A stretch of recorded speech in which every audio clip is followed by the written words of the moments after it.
And then just looking at the last two games this season, obviously the first one was the penalty try that I remember you weren't that happy about that. But if you've looked back at those games, I know it's a different game and there's going to be different pressures on this one, but have you pinpointed what you guys need to do better in the fight?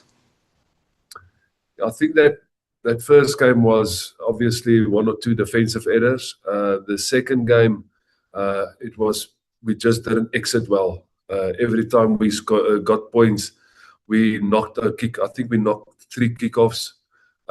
We one kickoff we didn't kick out, and they got a line break, and they got the winning penalty from that. So at 21-20 we were in the game, and then they got the penalty, and that was the match. They waited out the clock. If we could have another shot at possession, but who knows? Maybe could have got a penalty, and Pollard could have kicked it over. So it was basically four errors that was in our control that we just didn't do well with it. So I think that's what it's all about tomorrow as well. There's going to be a lot of pressure on everything. If you exit, how well do you exit? If you attack, how well do you look off the ball? They've got world-class back rowers, a full Scotland basically team.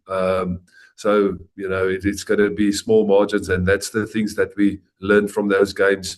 They a clinical side and a quality side, and if you give them that easy entries into your half, like knocking on 4 kickoffs, they're going to probably get away with points if they got a scrum or a line out in your